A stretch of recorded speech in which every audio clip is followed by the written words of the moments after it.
Unë shoh një baba I cili punon natë e ditë, për arsye që jeta është shumë e vështirë. Ai ka 2 fëmijë, një djalë dhe një vajzë, Ahmedi dhe Selma. Njëri është 4 vjeç, kurse tjetri 6. Për shkak se jetesa është e vështirë, babai I këtyre 2 fëmijëve punon shumë. Ai punon në një qytet tjetër, larg qytetit ku jeton familja e tij. Fëmijëve të tij nuk I kanë munguar kurrë të hollat dhe jetesa normale. Por atyre u ka munguar diçka më e shtrenjtë se të hollët. Atyre u ka munguar dashuria dhe dëmshuria. Një prind I tillë më takoi një ditë dhe më tha: "Unë isha në ngritjen e strukturës së një kompanie dhe aktiviteti të ri, gjë e cila kërkonte shumë punë dhe mund. Punoja natë e ditë për realizimin e këtij projekti. Udhtoja jashtë vendit dhe qëndroja larg familjes për javë të tëra.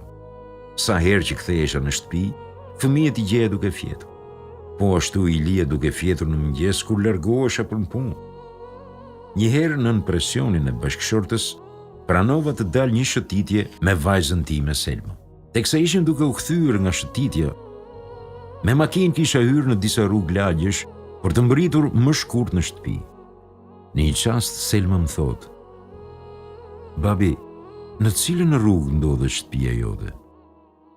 Unë e pyeta I habitur sikur nuk kisha dëgjuar gjë. "Si the o Selma?" Ajo përsëriti pyetjen: "Në cilën rrugë banon ti, babi?" Një pyetje e tillë më la pa mend.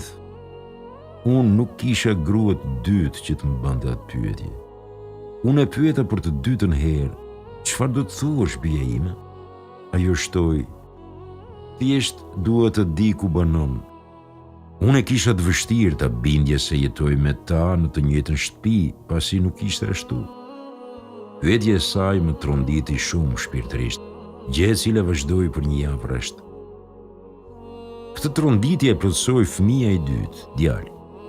Një ditë unë po kërkoja një letër të rëndësishme me një listë emrash.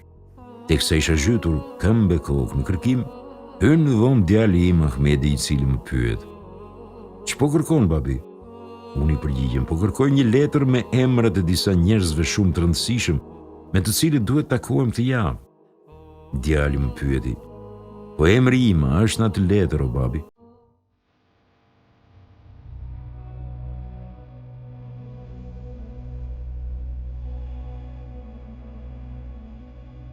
Pyetja e tij më shkatërroi fare dhe më bëri të reflektoj. Që atë ditë vendosa që familja dhe fëmijët të jenë në rreshtin e parë të prioriteteve të mia. Ata nuk kanë nevojë për para, aq sa kanë për pak kohë për të kaluar me mua dhe për dashuri dhe mshuri. Kështu fillova të ndryshoj mënyrën e komunikimit me fëmijët e mi. Fillova të kushtoj më shumë kohë dhe vëmendje. Që atëherë vendosa që ditën e pushimit ta kaloja me fëmijët e mi. Një ditë pushimi I mora të gjithë me vete, mora me qira një vark dhe shëtitëm në rrjedhën e lumit. Sytë e Selmës shkëlqenin nga gëzimi dhe sikur më thoshin: "Faleminderit, babi." Atë çast ndjeva thellë në zemër se isha njeri I lumtur.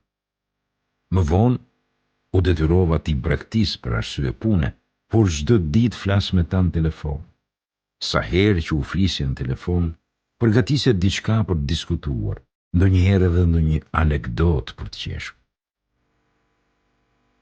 Ditën që do të kthehesha në shtëpi, gruaja më telefonoi dhe më tha se djali nuk pranonte të flinte derisa të kthehesha unë. Kur më parë nuk kishte kërkuar diçka të tillë.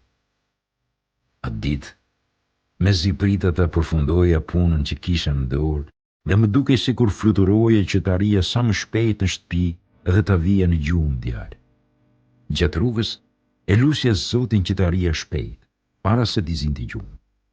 Me të mbritur, e mora në krah, u shtriva bashkë me të dhe I tregova prallën para gjumë. Bashkë me prallat dhe tregimet para gjumit, unë I përcillja vlera morale. Kur mos harroni se fjalët që ja thoni fëmijëve tuaj në vesh para se të flenë, ato fjalë do t'u transmetohen dhe përcillen edhe niprave dhe mbesave të tua. Do t'jenë vetë fëmijët tuaj që do t'i përcjellin ato vlera tek brezët e ardhshëm.